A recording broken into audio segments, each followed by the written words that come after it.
we are back at E3 with even more news, and I found a particular gem of a game hidden away, one that I've been particularly excited about, and it is Lords of the Fallen.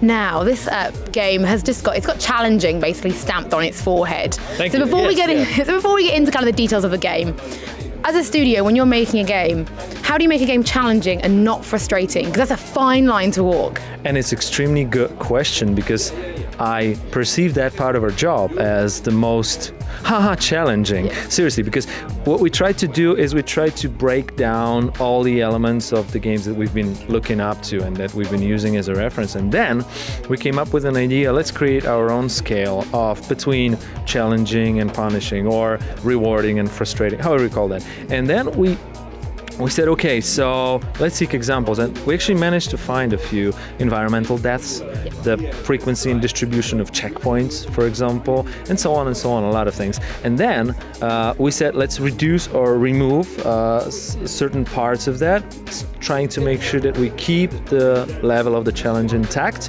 And I believe, especially looking at how people play this game and judging by the reception that we have, it still looks like a fairly challenging game. I really want anybody to make no mistake that this is a game about trying to overcome the challenge, and the process of trying to repeat certain parts of the game is built into it, and it will happen in this game. Still, the most important element of how you tackle that and what is the outcome of that, I believe, not too many people will be frustrated by it. And this is our goal, this is our dream, this is what we're after. That's Lords of the Fallen. Let's put it into context. We're here at E3. So imagine how many people have got hands-on with this game so far. Only 2 people have managed to defeat the boss. So that gives you some idea of the challenge. Apart from the devs and people who are presenting the game, yes. Two of the guys, because one of the things is the challenge, but we're trying to, this is actually a reward for anybody who defeats the boss in here. And the other thing that we're trying to do is that each person has half an hour to try to do this. And this fragment of the game is designed to be more of a 35-40 minutes. So there's even greater challenge that there will be in a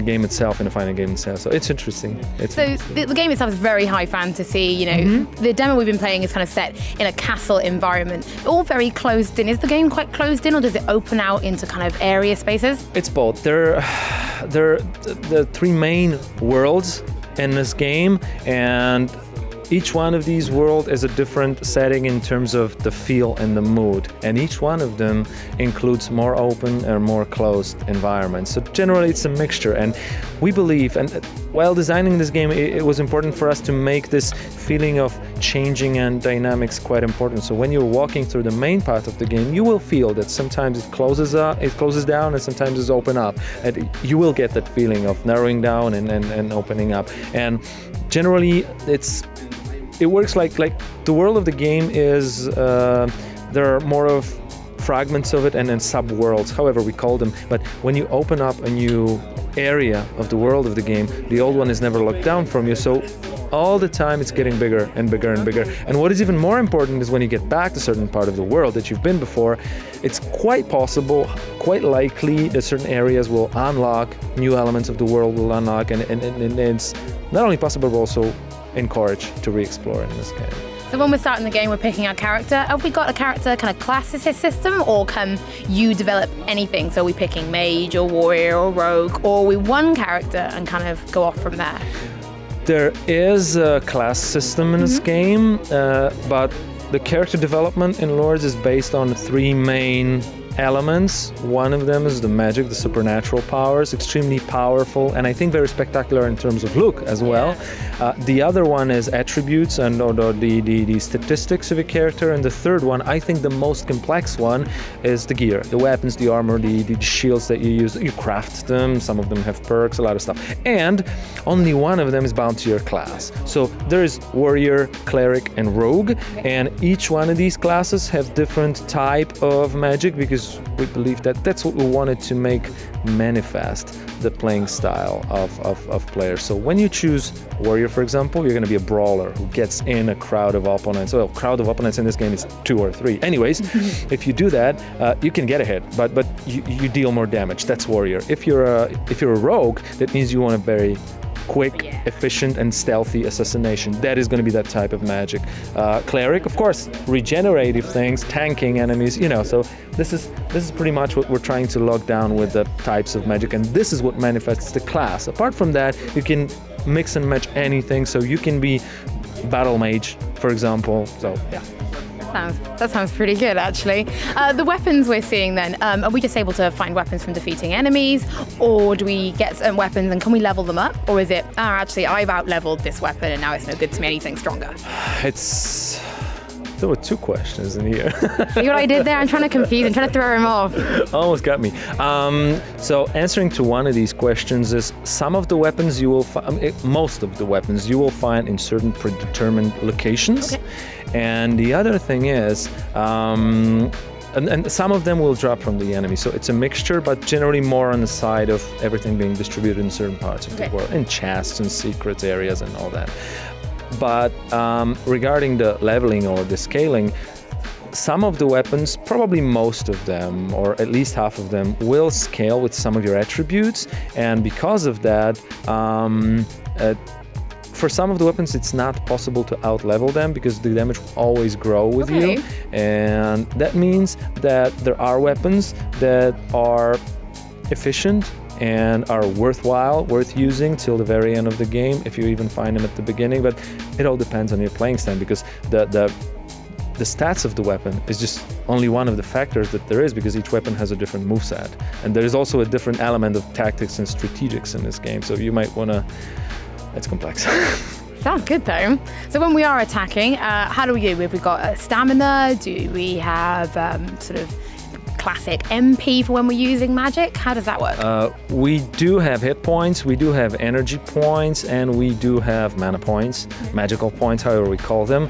And it all depends on types of actions that you use. Of course, hit points, that's easy. You use them for taking damage. That's a nice way of putting it. You use them for taking damage. Never heard that one before. Anyways, the energy is, of course, most of your actions consume that, even blocking, for example. And I believe management of the energy is one of the most important elements of Lords, especially for people who have not played a lot of games like this. When I've seen a lot of people, that's the first hands-on wargaming, so it's a very interesting experience for me and for all of the dev team people that are here. And a lot of people who don't know that type of games, it's like, because this is going to be one of the first and one of the most important tutorials in the game, that energy is very important. When they don't, because this build doesn't have the tutorial, we need to tell them, because they don't know, and trying to manage this is so important. Also, like things like locking the camera, this is also an important element of this game. So and magical points are really interesting, because one of the things that you use them for is spells. Spells are by design and by far the most powerful element of how you fight. Of course, there are weapons that deal huge amount of damage, but spells, they're always something that is very that is used in the most tight situations. When things spike, when difficulty spike, you can always try to use a spell. It consumes most of your magical energy. Of course, if you level it up, you have more of that still. And there's also a gauntlet, very interesting, unique, and one-of-a-kind magical weapon that you have. And you have different modes of that gauntlet. Each mode can be crafted in a different way, so there's a lot of combinations, but Gauntlet also uses the same magical energy, just smaller amount of it, and it also, the damage of that increases with your magical stats, and so on and so on and so on. Did I mention it's complex? Yeah. It is getting complex, but that's also some of the charm though, right? You can sit and get lost in this. It's like a thick book. Yeah. I like to think of it as a thick book, because there are elements of Lords for these people who like to treat games like a action movie, sit down, let me be entertained, there's that, but like the complexity of the mechanics of the game, it's more of for those people who like to read through 600-page instruction before they actually sit down to the game. Yeah, this is for them. Okay. Now, the final question, I'm afraid, is going to be one you probably get quite a lot. If someone watching this is a particular fan of a game, maybe a game like Dark Souls. Go on. Would you say this is their kind of game? Do you think this maybe, oh, if you play these kind of games, Lords of the Fallen is for you? Yeah, I think one of the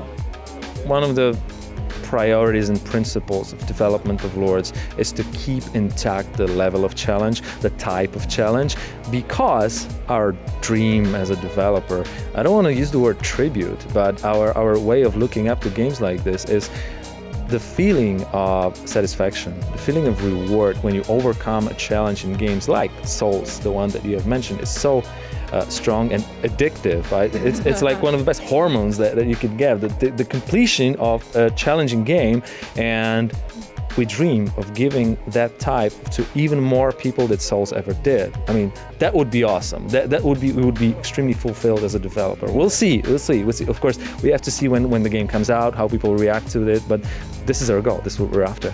It's a really good goal. It's a really good goal to have. Thank you so much for your time. Lords of the Fallen is looking amazing. We hope to have loads more of it on the channel soon. You guys can stay tuned because there is loads more coming up from E3.